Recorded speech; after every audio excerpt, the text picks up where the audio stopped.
So, welcome. Thank you. I mean, you already welcomed me because we're in your house, but Yeah. welcome to a Curious Yogi podcast. And welcome to my living room. Thanks. I love this. Yeah, It's a good message. it is. It is. I I like to tell my students that life is with them, life is not against them, and that they are enough, that they are loved. They don't need to go and seek for it anywhere. Validation. So it's a good message. You are loved. I teach yoga here in this living room, and I use that as my background. It's beautiful. Yeah. I love it. I think it's a perfect background for a yoga podcast convo also. Yeah, yeah. So, I really have so much like deep things I think that we can get into, even exactly like what you just said, that there's so much depth to go into with everything that you know and who you are. But I think just to lay the context for the listeners Yeah. to, tell a little bit about your backstory, who you are, how you got into yoga, like just starting there. Beautiful. My name is Rodrigo Souza. I go with the pronouns he and him. I was born and raised in Brazil. When I was 22 years old, I moved to London. I study theater. I have a background in arts. And I used to work with music and as a bartending as well. And I used to drink a lot. I used to work on the weekends. And one girlfriend of mine came to me one day and said, Rodrigo, I think yoga would be good for you so you can sweat out the booze that you drink. I was about 24, 25, and I started practicing Bikram yoga, like in Kilburn Lane, where I used to live in Northwest London. And I fell in love with the practice, so I got into yoga in my middle 20s. It seems long ago now. I'm 43, by the way, 44. And I practiced for like 9 years, and fasting forward time a little bit. I moved to Sweden in 2012, and after 2 years I was living here, I had a fall accident. I was hiking in Brazil, and I fell from an embankment, a small cliff, and I broke my back, and I became paralyzed from the chest down. I use a full-time manual wheelchair, and something very magical happened because in my rehabilitation center, like 2 weeks after my rehabilitation had started, a physiotherapist came to the room where I was, and she was showing me some stretch that I have complained about pain. And one stretch that she showed me was the wind relief pose to pull my knee towards my chest. That would decrease my muscle spasticity. And when she showed me that, I told her, I was like, this is yoga, because that is the pose number 14 and the Bikram sequence. And then I told her, I have practiced before. And then she smiled at me, and then she left the room. Before she left, she said, I don't know if it's yoga, but it will help you. And I reached out to my computer that was in the bedside, and I Googled yoga for paraplegics. And I found this teacher called Matthew Sanford, who runs a nonprofit called Mind Body Solutions in Minneapolis. And he also has a spinal cord injury. And he has studied with Iyengar. So he's like a Jedi in adaptive yoga. He knows how to work with the subtle body, and create asana variations for anyone. I reached out to him, to his nonprofit, and then I was very honest back then. I was like, listen, I just broke my back, never gonna walk again. I'm 33. I'm going to the dark night of the soul. Please help. Very honest. And he sent me a DVD and some books, and then I have the grace of incorporating adaptive yoga into my rehabilitation process, which it took like not so long. I come back to life really fast afterwards, and I realized that I was one in a million, because my peers, folks who experience these traumas, these injuries, they rely on the medical model they don't have access to holistic practice, to integrative practice, like I used to call mindfulness, yoga, meditation. And I became so passionate about it. And at the same time, I have this deep sense of responsibility to make yoga accessible to this population that I represent. So I decided to become a yoga teacher. And I've been working very hard on that since. And I've been training teachers. I've been serving folks with disabilities everywhere in the world. I have a virtual yoga studio, writing a book about it. Something that's like has become like a life purpose. Wow. It's pretty like extraordinary to think of like the things that happen in life. Yeah. Like you said, you went through the dark night of the soul, like at 33, reckoning with the fact that you'll never walk again. Yeah. And then somehow it's guided you to like be living in this purposeful way, serving in many ways. Like I was reading on your website and there's a testimonial from some guy from New York. I think maybe his name was David. Yeah. And reading what he said about the impact of practicing yoga with you, Yeah. like I gotta like it made me emotional because Yeah. it was so powerful to see Yeah. how yoga and the way that you're sharing it impacts people's lives. Yeah. It is something that it brings my life a lot of purpose because it does serve a lot of people, you know. And when you experience trauma and disability, I like to say that the body is not a welcoming place anymore, you know. You have a lot of grief to process, a lot of sadness. So we tend to distract ourselves, dissociate ourselves. And, you know, yoga, it's a very compassionate tool to bring yourself back, you know. And this bringing back to your body to process anything that is there to process, it's one of the most powerful things there is, like healing happening there, you know. So yoga from this point of view goes much more beyond than just the physical part of it. Mm-hmm. And that is where my work lies, you know. My work lies into trying to create a safe space where my student can compassionately and kindly revisit, you know, themselves again. And if there is something that to be lived, to be experienced, to be embraced, this might happen, you know. Mm-hmm. It's like coming back home. Yeah. Like, you know, life can be difficult, but there is a place inside of you that is always in peace. Mm-hmm. It's guide them through back there, you know.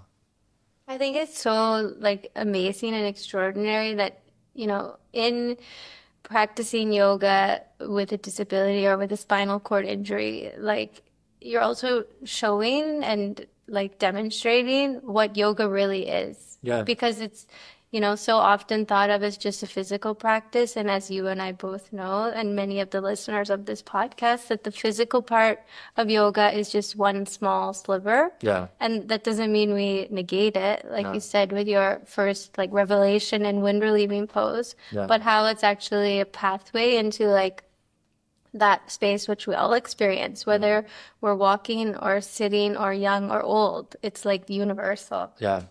Yeah. Especially in the westernized version of yoga, you know, we tend to think that yoga is the postures and everything, but goes really beyond that. And I even say that, you know, the fact that I come back to life really fast after experiencing trauma, huge trauma like spinal cord injury, was not because I was doing like different shapes with my body, Yeah. but was that when I was doing the shapes, I was doing them consciously. I was in my body doing that, you know. I wasn't distract myself to what I was feeling, like, you know, we tend to do when you experience trauma, you know. I was like revisiting myself, And I was feeling what was there to be felt. Even though it was difficult, I had courage. I had compassion, you know. And I think that compassion lives very close to acceptance. The point that I stopped feeling sorry for myself and start feeling compassion, I saw myself in another light, that I start accepting my situation as it is. And not try to take me to other places where there'll be judgment or there'll be shame, you know.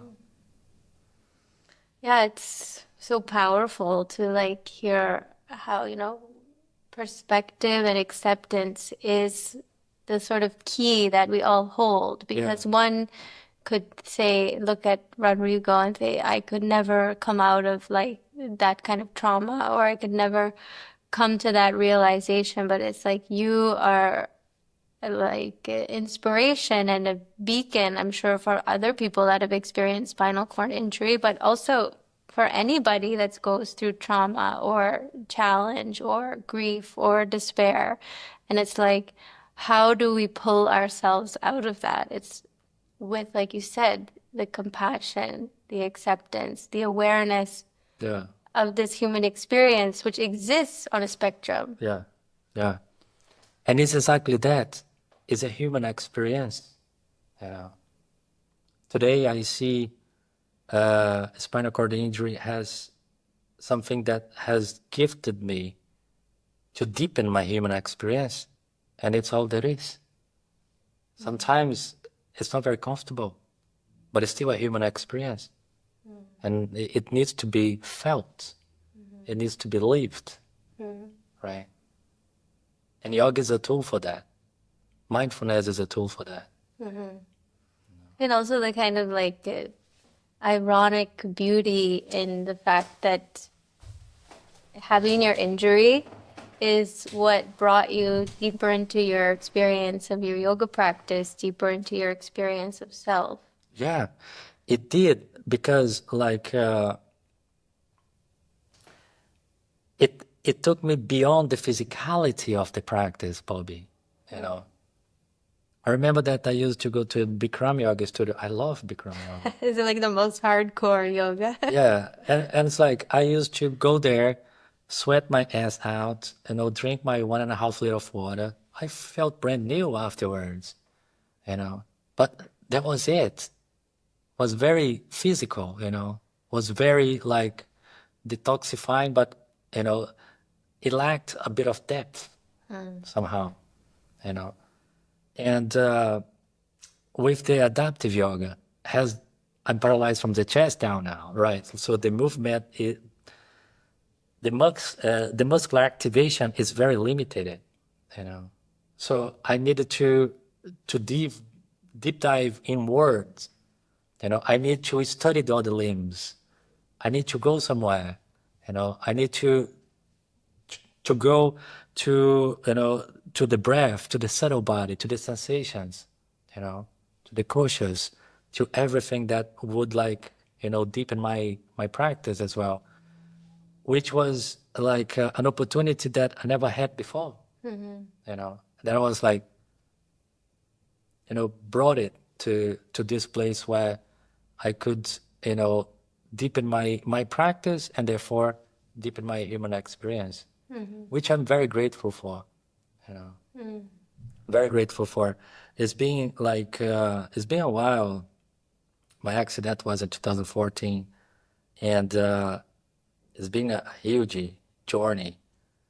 And I think like, would I change, everything that I have gone through, Would I be the old me, hiking mountains, traveling?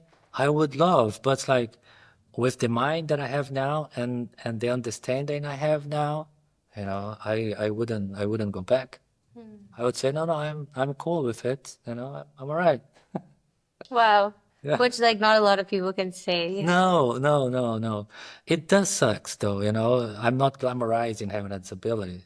It sucks a bit, I deal with chronic pain, chronic anxiety, PTSD, but the the mental resilience that was acquired during this process is huge. I realized that we are much more capable of things that we think of. Yeah, it's like, again, it goes to the point that yoga and wellness, or who we think we are, how we perceive the world, it's not about like what you can do with Yeah. your body. It's Yeah. like it's your inner space. Yeah, And yeah. how we access that inner space. Many people don't have those tools. And No. I'm sure many people that experience trauma in this way, or spinal cord injury, or any kind of, like, yoga isn't so much in like those spaces of healing, perhaps, as it could be, which maybe you can shed a little bit of light about your adaptive yoga and where it is. I know you're teaching yoga teachers, but is it also in rehabilitation centers? Yeah. And Yeah, I teach in a rehabilitation center called Active Rehabilitating here out of Sweden. We teach yoga for newly injured folks, folks who has just experienced spinal cord injury. It's a very meaningful work. I teach for nonprofits as well around the world, and but my main work these days lies on educating teachers to do the same thing. I'm passionate about taking the yoga out of the studios and bring them to the community.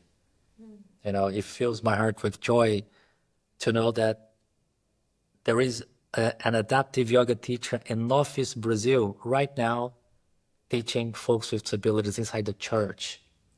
nice. That Yeah.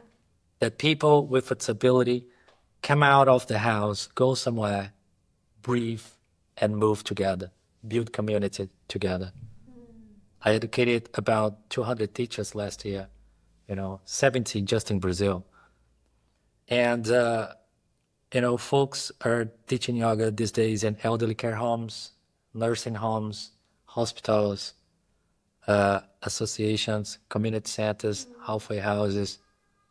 And it's like just one of the, one of the most beautiful things I have experienced, right?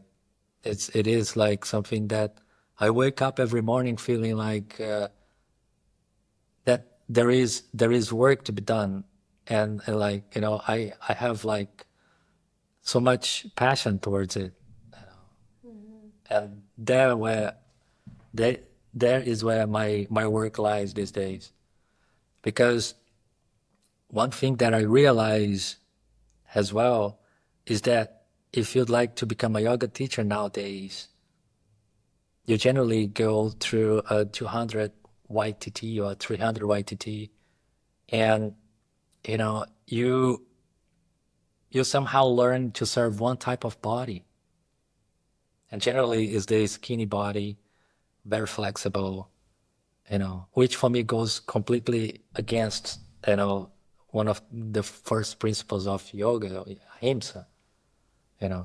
A teacher is in front of like a 10, 20 students, and they expect everyone to have the same ability and to do whatever you want to do. So like we are trying to make the practice more trauma informed and change it a little bit. Instead of the pose goes to the student goes to the pose, and to make it more accessible, not only to folks with disabilities, but for folks who has a non-normative body as well. Yeah, you said a lot there. I was like, yes, yes, yes, yes, yes. No, but I think it's so important because many of the listeners of this podcast are yoga teachers that have been through a 200-hour teacher training where maybe, on the physical side, it teaches, like you said, it's a certain way of teaching asana and things. And it also doesn't really go as far as it could with the philosophy and the inner practices, the more subtle practices.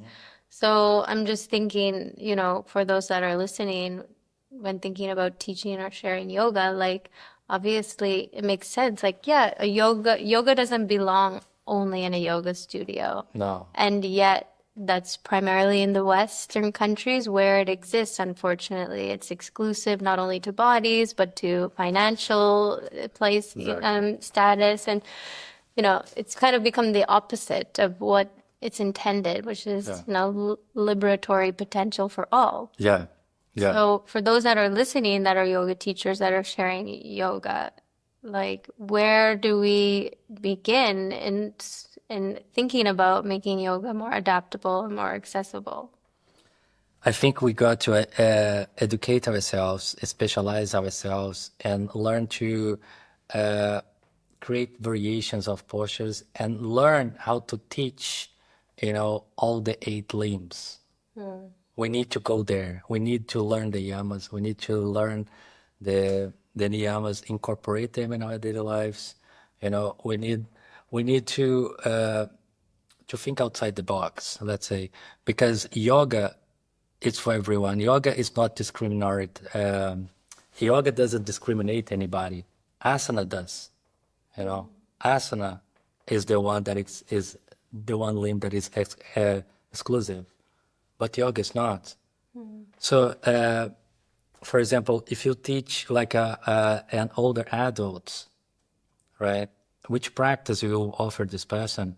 If you teach like a pregnant woman, which practice would you offer? Like, we need to honor the uniqueness of everyone. We need to learn how to adapt the practice. What is good for you might not be good for me.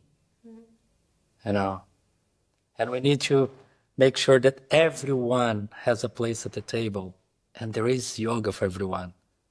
We just need to expand our knowledge and learn how to serve the right tools for everybody, which is, studying, right? A yoga teacher should like keep on educating themselves, keep on being curious. I love your podcast name, by the way. This is how we gotta be. Like, be curious, be like, have that first of knowledge to keep on educating ourselves. Yeah, I think it's important for any person in their yoga journey, like, that we are approaching everything in our life with curiosity. Yeah. Like, including being a yoga teacher. It's like, are we teaching or are we sharing and creating that space of yoga, like you said, with living yoga, living the yamas and niyamas. Yes. Like, not like to live one out of like one little sliver of yoga and say this is yoga. It's just like limiting Yeah. not only our experience of yoga, but the outwardly perception of what yoga is. Like, the fact that many people think I'm not flexible, I can't do yoga. Like, when you hear that, it's I hear that so much. I hear that so often, so often. it's so, but it just displays how much we've sort of gone in that way. And, yoga is now this whole big industry and fine. Yeah. But it's like, now we, the people, Yeah. like you said, we need to be doing yoga in the churches for the community and those that are disabled. We need to be making it accessible for those that are, like you said, have a non-normative body or that are financially dependent on, it's like, but somehow it's gone so the other way. I think the white supremacy and capitalism has a big finger in that, Yeah. and we need to dismantle that somehow. We need to go beyond that, because like what we see is like, there is a lot of money involved on it, and as we live in an ableism society as well, and disabled folks, they are seen mainly as a second-class citizens. We don't pay tax. We don't work as much as, So, like, things are not very catered for us, tailored for us. We're not consumers, right? Yeah. And the yoga industry, I really don't like to use these two words in the same sentence, yoga industry, but I gotta go there. The yoga industry, they're gonna sell who can pay, who can do, And for you to have a picture meditating won't sell anything. You need to have a picture in front of a waterfall and a really expensive legging, putting your feet behind the neck, to make it like how do you say, appealing, you know, Yeah. to the consumers, right? Which means like the whole philosophy, the whole practice became like an industry, basically. And this is how it is these days. And there is a lot of work to be done there to, like, you know, break these narratives. You know, one narrative is to actually take the yoga out of this, you know, and bring back to the community as it was. And the other narrative is like bring representativity in all the space, you know. Have like fat yoga teachers, black yoga teachers, queer yoga teachers, disabled yoga teachers, you know, and truly make the practice accessible to everyone, normalize everyone, you know. Yeah, it's so true. It does seem though, it's like, yeah, the industry in that way, it kind of makes me want to like just like turn my head and kind of put my head in the sand. But then in the other sense, it's like actually it's so inspiring to see how much potential there is Of course. to like act and live yoga in a way that is like in allyship with everybody and actually, you know, and my teacher, he said that the teachings of yoga, they are universal and they're available to all, but not everybody is attracted to yoga. So then of course, not everybody comes to yoga, but for those that are in those underrepresented groups, and there is some deep calling or spiritual inspiration inside, it's like so heartbreaking to think that somebody would be deterred from moving towards the yogic path because of the way that it's misrepresented. So in that way, it's like we, the people, like, you know, like we have to, we have to take action. Like we have to have conversations like these, especially for those that are listening that are in my group, like the white women, the Karens in the yoga studio, like we need to make sure that we are properly, like you said, educating ourselves and how are we representing yoga in our communities and the yoga studios. If we're teaching in yoga studios with the Lululemon leggings and the whole thing, you know? Yeah. There's so much work to be done. Yeah. Definitely. Have you, like, in your path on becoming a yoga teacher and getting into different yoga spaces, have you faced discrimination or like a Yeah. judgment of being, you know, Ableism. Yeah, a okay. lot. Yeah. Can you explain like a little bit about ableism? Yeah, ableism is a discrimination against people with disabilities. It brings the fact that people of disabilities are less than the non-disabled people. It's like racism or sexism or ageism. And we live in an ableism society, you know. And of course, ableism exists in a yoga setting as well. One thing that I teach my students, like yoga teachers who want to serve this population, is like they need to be aware of their own ableism, you know. For example, they can never feel sorry for their students just because they have a disability. You know, I have received the PTIs so often every time I go to a yoga space, you know. And if the teacher has pity for the students, you are really in an equal power dynamic over there. You already put yourself above that person. You know, we need to meet people where they are. We need to see through the diagnosis. We need to see through the disability. You know, and coming back to that place, right? Because if you leave the practice, you know, you know that there is a collective consciousness where we always come back to, where the other is not even other anymore.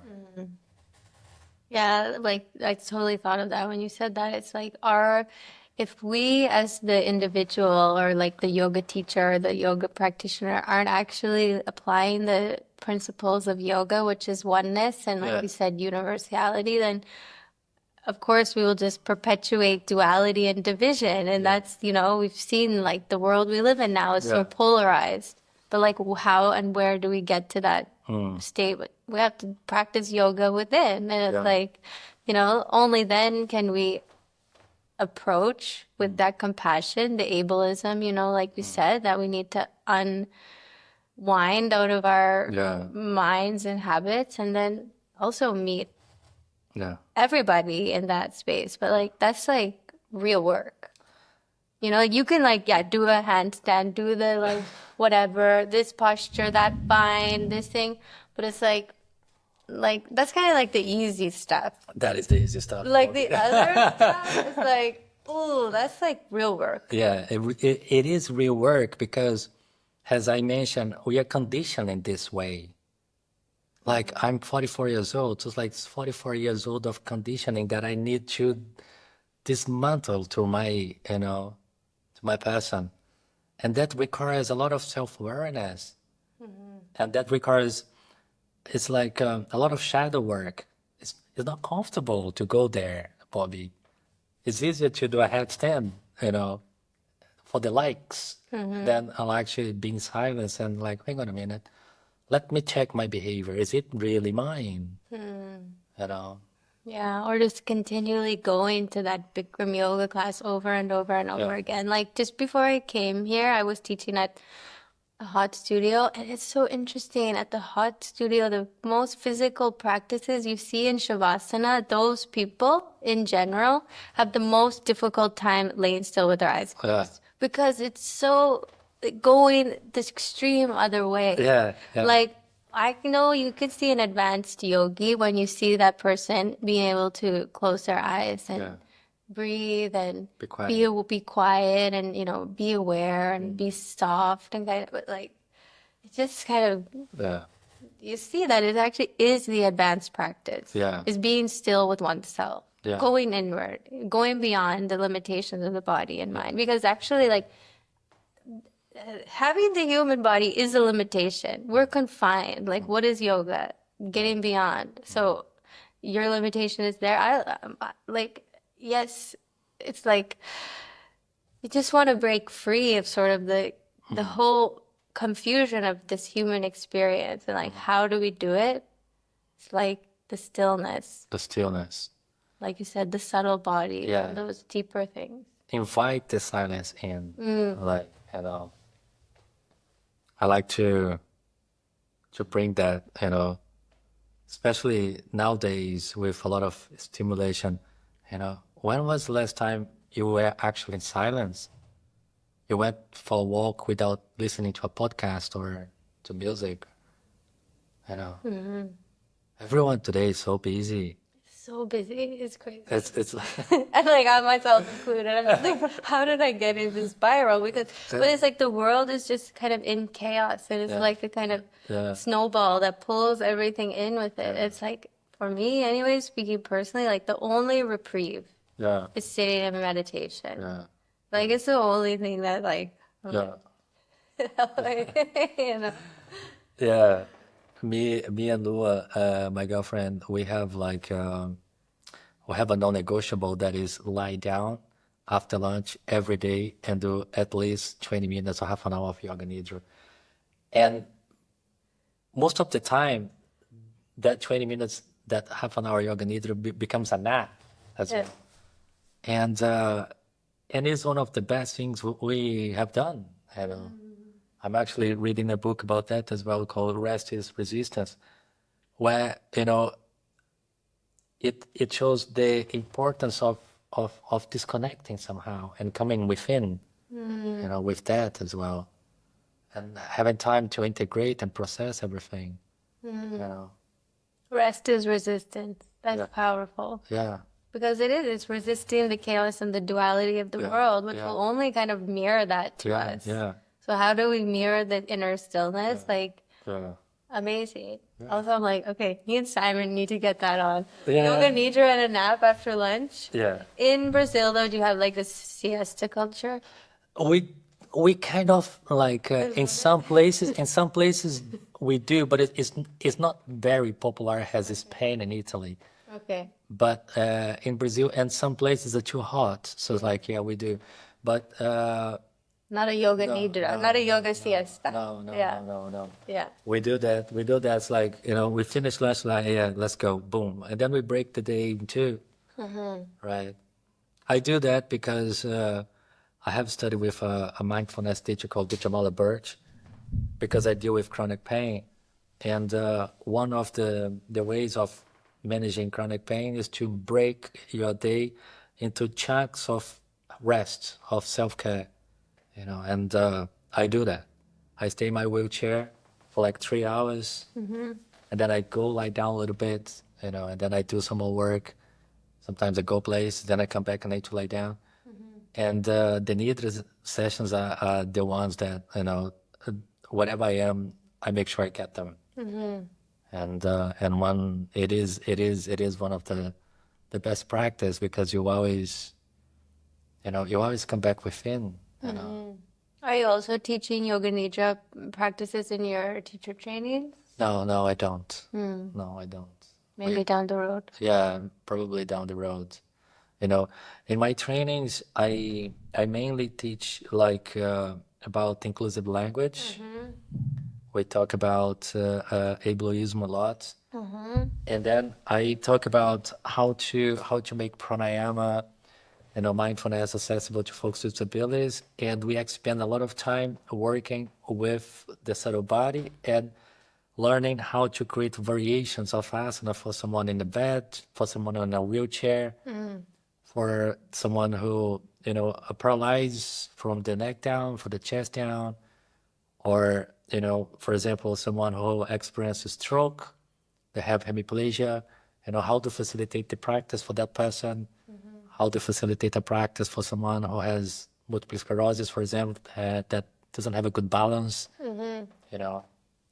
how to make the practice, accessible to folks with disabilities. We spend a lot of time in that. And then how to make sure you create a safe space free of bias where your disabled student, can feel the benefits of the practice, where you can make sure you create the container where, change might happen, Can you shed a little bit of light or give a few examples of like inclusive language and where maybe uninclusive language is being used? All right, inclusive language, for example, let's say that you are giving a class in a community center or in an elderly care home where you have like old adult with Parkinson's, with Alzheimer, feel in a wheelchair. A command language, the way we use nowadays, would be, for example, we do like a sun breath, which was you raise your arms, inhale, exhale, bring the arms down, right? A command language, the way we use these days, you would kill that. You'd say it's like raise your arms up, Inclusive language would be like, for example, raise your arms until it's comfortable for you. Because you're giving power to your student. Your student will have an introspective moment with themselves, and then they will know consciously how far they can raise. And it's going to be inclusive because everyone has a different ability. The asana, the movement, the warm-up will look different for everyone. Everyone will be part of the group. And it's like a little thing that you can change and makes a huge difference. Another thing that I love doing is to offer my students agency and give them variations. For example, at the beginning of the practice, I tell them that the practice belongs to them, and then I give variations like I teach them how to ground themselves, in Tadasana, for example. They can ground through the sitting bones or they can ground through the feet. I teach them the sensation of grounding. And then I tell them, you can be in Tadasana throughout the whole practice if you want. Being grounded is also yoga. I like to say that any movement you do consciously is yoga.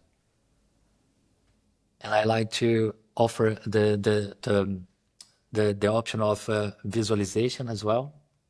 So the student start with the practice with the agents that they can stay in Tadasana, that they can use the breath as an anchor, that they can visualize the practice, or they can, do the movement if they feel comfortable, but they can also come out of the movement at any time. So it's like, it's about empowering our students, most of all, and make sure that we create that enhanced self-awareness in our students so they will decide what is best for them at that particular moment. The yoga teacher is just creating the space and offering the movement, but we're not forcing anybody to anything. And the language that we use to do that, it's very trauma-informed. We are suggesting things. We are inviting them to do things. There is no command language. There is no, we are creating a space where that introspective, curiosity can happen in our student body so they will decide for themselves how far they can go. And that's universal also. Yeah. That's using language that benefits all. Yes. It's not language that benefits some. Yeah. Say one that's disabled, but actually benefiting everyone. Yeah. Yeah. Or in each posture, because it's relative. Yeah. Yeah. And that is something I have heard so many times. When I do trainings, I do in-person trainings and I do online trainings.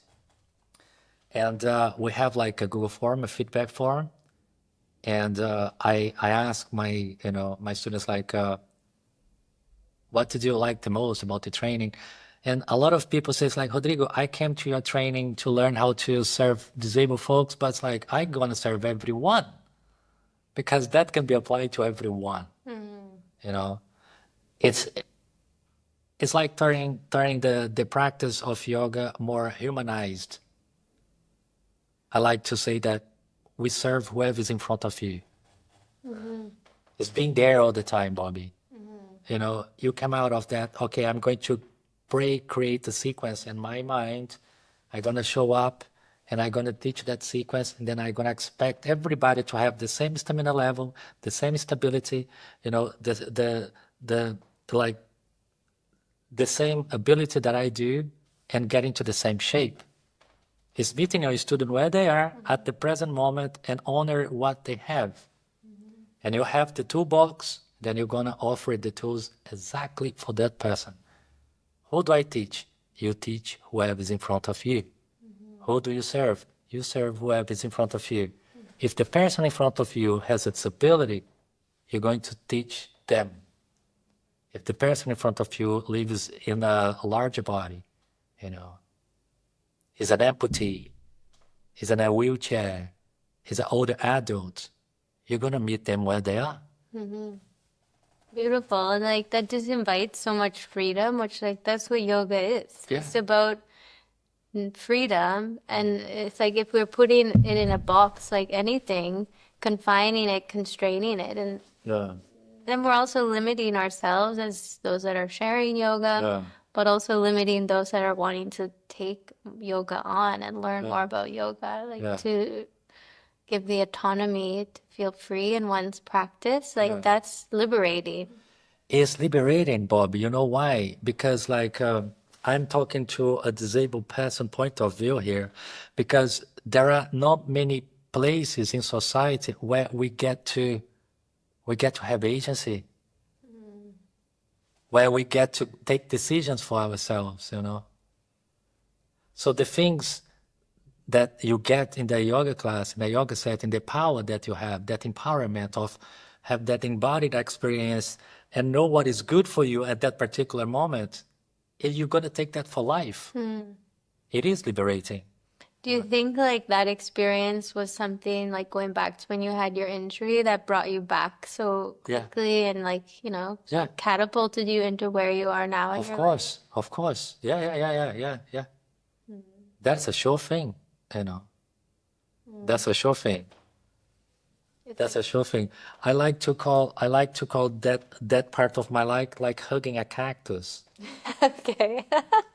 Okay. Because I was so depressed, and I used to cry so often, and wasn't a very comfortable place to visit. But every day I was going there. like hugging a cactus slowly, you know. How do you hug a cactus? You go with gentleness. You know, sometimes I used to cry in Shavasana all the time. You know, boom, the silence come in, the gravity pulls me down, I cry. It's too much grief, you know. But like revisiting this grief, hugging the cactus, you know, there was a time that's like, okay, you're here. There is joy here as well, by the way. They coexist, you know. So like you become, you know, aware of it, and you've got a choice. You're not so reactive anymore, you know. You don't run away from it anymore. It's a very, very like powerful thing to do. Wow. Yeah, amazing. I also feel yoga has helped me so much in that way of just being able to sit with one's pain and discomfort.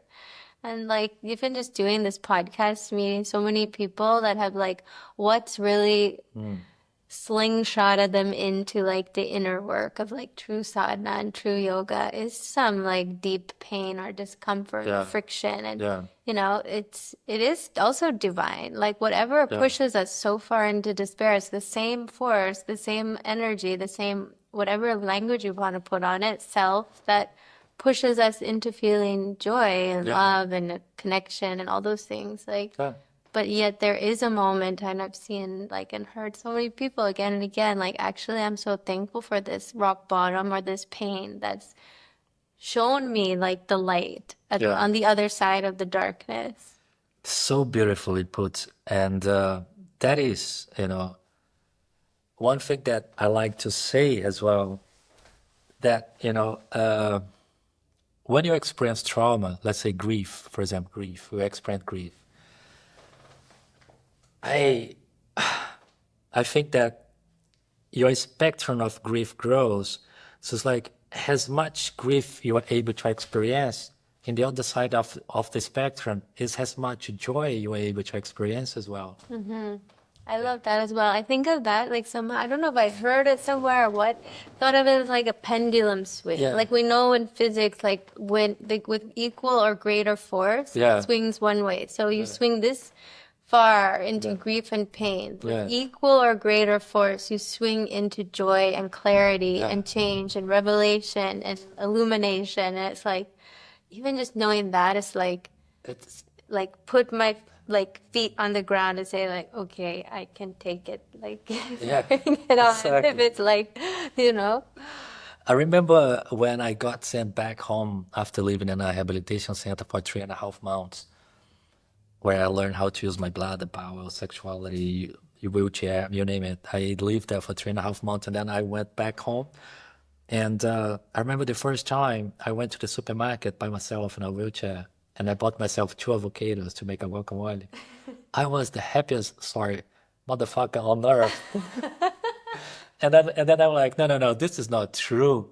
I just got 2 avocados. It's like, come on. And it's like before, to experience that amount of joy, I needed to go on a massive holiday and create that huge thing. And I was always on the search, you know, you were always on the, oh, that's not enough, you know. But when something is taken from you, you put so much value on those little things, which can sound as a cliche, but it lies there, you know. The joy, the real joy it's within, is on those little things that you do with your day, you know, that everyone talks about, but it's like we're not aware enough to experience those because you're always on the run, right?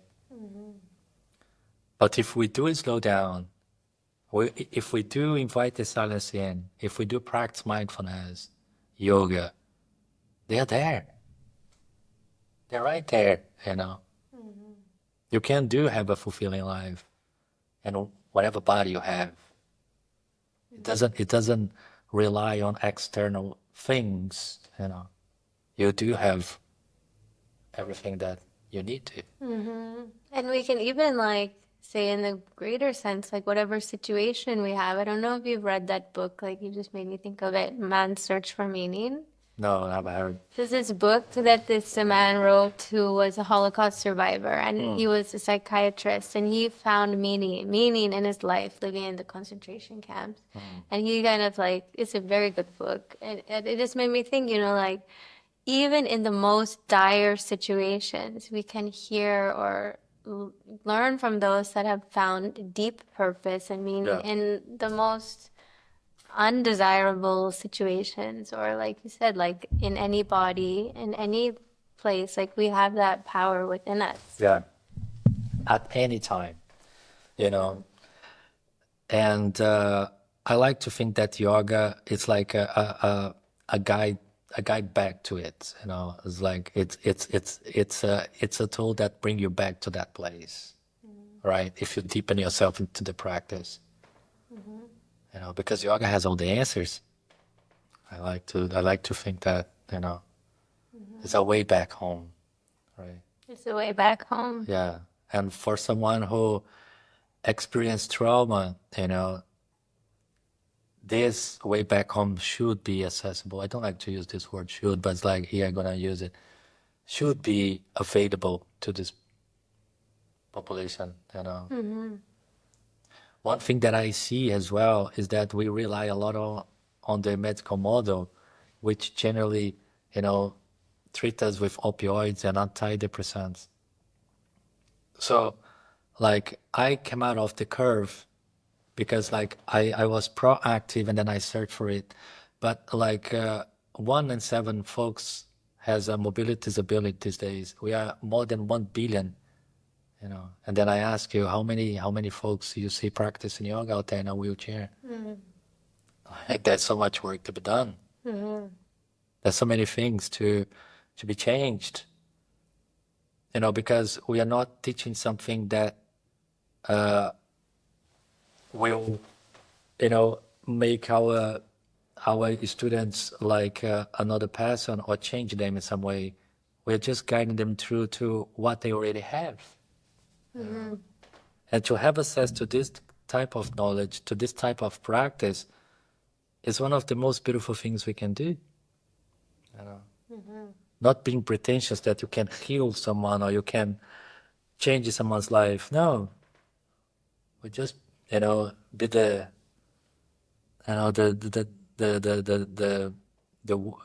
the bucket, and the yoga is like the water, like they say, right? You're just passing by. You're just giving them, and they take whatever is good for them.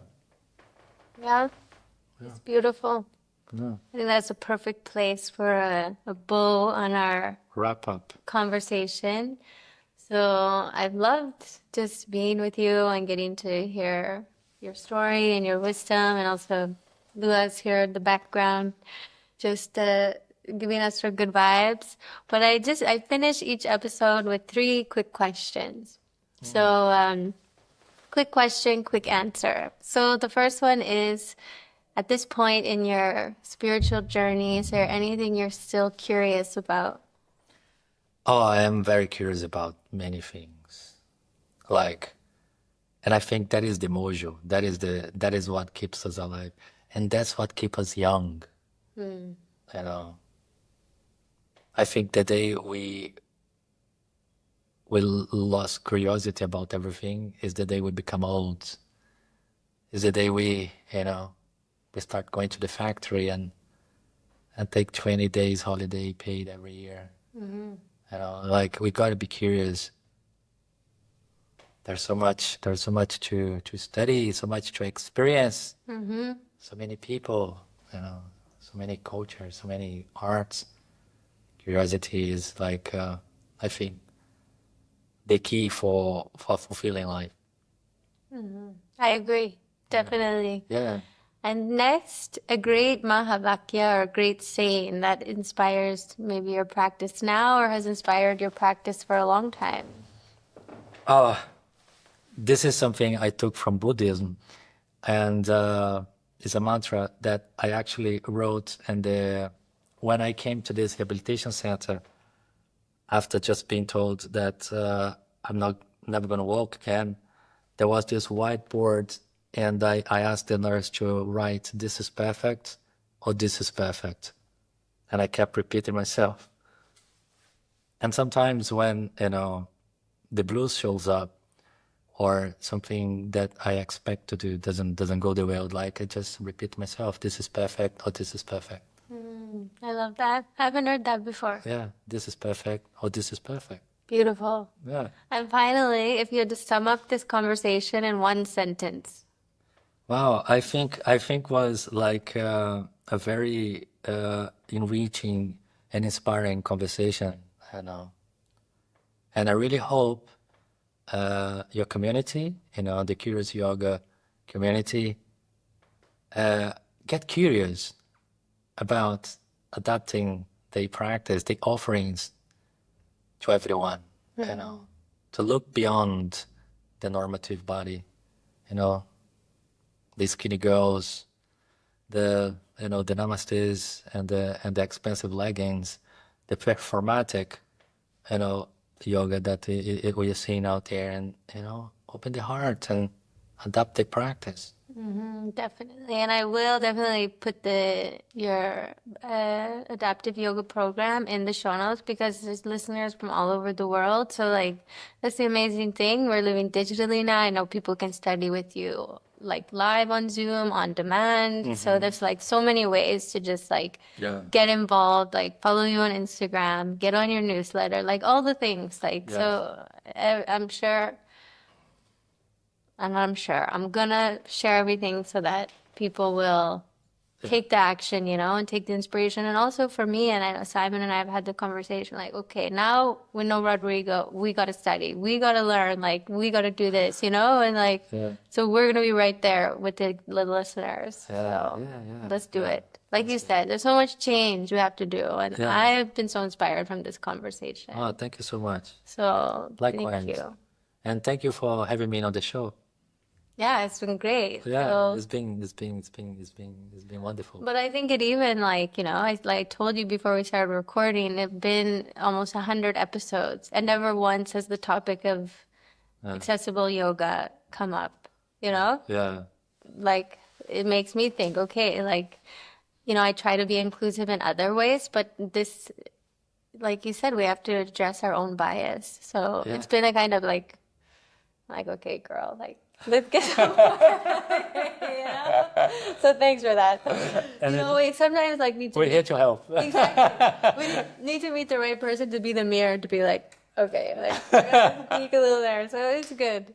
So thanks for being the first from Benny, and appreciate it. Appreciate you and welcoming me into your home. And it's so nice to be connected now. We're in Malmö. Yeah. And lots of love. Thanks so much. Plenty of love for you as well. Thanks for listening to this episode. If you enjoyed what you heard, please consider supporting the show at patreon.com/acuriousYogiPodcast. And please leave a review. It really helps the show reach more people. Let's stay curious, connected, and keep walking the path together. In total delight, this is Bobby signing off until next time.